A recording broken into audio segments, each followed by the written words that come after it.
Hello, and welcome back to Bedtime Stories with Vice Vice Baby, where we will continue the Orange Fairy book.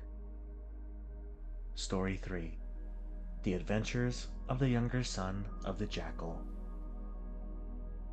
Now that the father and elder brother were both dead, all that was left of the Jackal family was one son, who was no less cunning than the others had been. He did not like staying in the same place any better than they, and nobody ever knew in what part of the country he might be found next. One day, when he was wandering about, he beheld a nice fat sheep, which was cropping the grass and seemed quite contented with her lot. "Good morning," said the jackal. "I'm so glad to see you. I have been looking for you everywhere." "For me?" answered the sheep, in an astonished voice. "But we have never met before." "No, but I have heard of you." "Oh, you don't know what fine things I have heard." "Ah, well, some people have all the luck." "You are very kind, I'm sure," answered the sheep, not knowing which way to look. "Is there any way in which I can help you?" "There is something that I had set my heart on, though I hardly like to propose it on so short an acquaintance. But, from what people have told me, I thought that you and I might keep house together comfortably, if you would only agree to try. I have several fields belong to me, and if they're kept well watered, they bear wonderful crops." "Perhaps I might come for a short time," said the sheep, with a little hesitation. "And if we do not agree on, we can part company." "Oh, thank you," cried the jackal. "Do not let us lose a moment." And he held out his paw in such an inviting manner that the sheep got up and trotted beside him till they reached home. "Now," said the jackal, "you go to the well and fetch some water, and I will pour it in the trenches that run between the patches of corn." And as he did so, he sang lustily. The work was very hard, but the sheep did not grumble, and by was rewarded at seeing the little green heads poking themselves to the earth. After that, the hot sun ripened them quickly, and soon harvest time was come. Then the grain was cut and ground and ready for sale.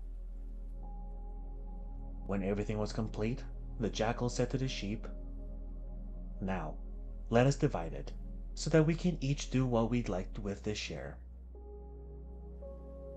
"You do it," answered the sheep. "Here are the scales. You must weigh it carefully." So the jackal began to weigh it, and when he had finished, he counted out loud, 1, 2, 3, 4, 5, 6, 7 parts for the jackal, and 1 part for the sheep. If she likes it, she can take it. If not, she can leave it. The sheep looked at the 2 heaps in silence, one so large and the other so small, and then she answered, "Wait for a minute while I fetch some sacks to carry away my share." But it was not sacks that the sheep wanted, for as soon as the jackal could no longer see her, she set forth at her best pace to the home of the greyhound, where she arrived panting with the haste she had made.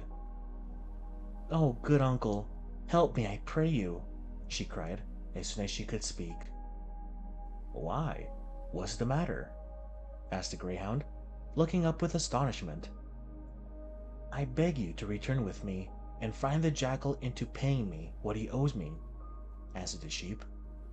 "For months we have lived together, and I have twice every day drawn the water while he only poured it into the trenches. Together we have reaped our harvest, and now when the moment to divide our crop has come, he has taken 7 parts for himself and only left 1 for me." She finished, and giving herself a twist, passed her woolly tail across her eyes, while the greyhound watched her, but held his peace. Then he said, "Bring me a sack," and the sheep hastened away to fetch one. Very soon she returned and laid the sack down before him. "Open it wide, that I may get in," cried he.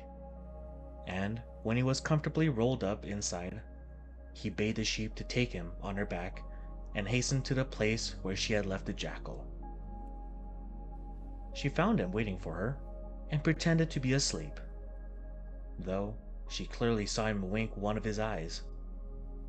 However, she took no notice, but throwing the sack roughly on the ground, she exclaimed, "Now measure."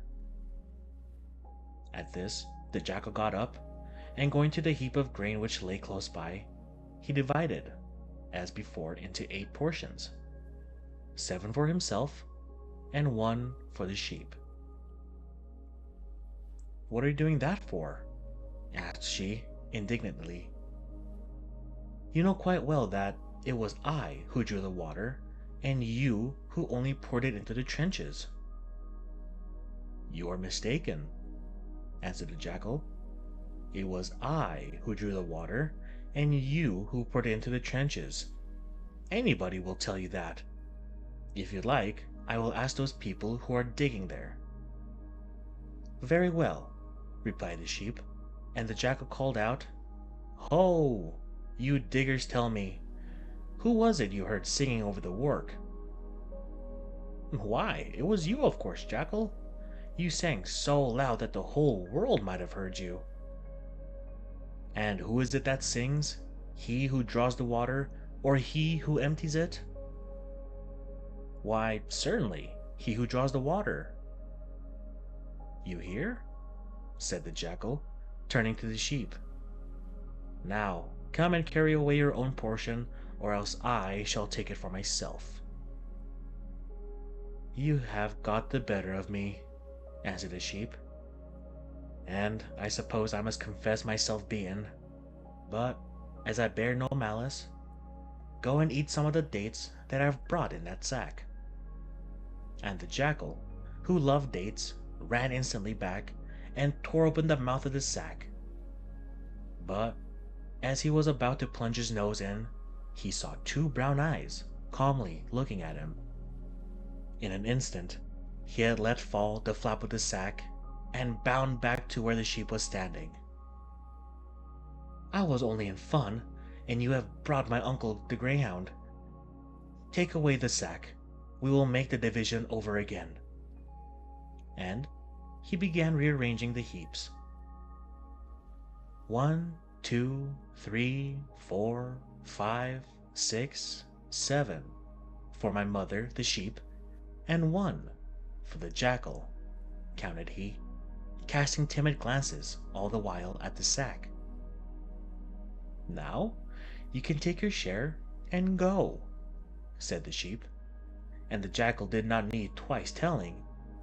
Whenever the sheep looked up, she still saw him flying across the plain, and for all I know, he may be flying across it still. Thank you for tuning into this episode of Bedtime Stories with Vice Vice Baby. I hope you all have a good night and sweet dreams.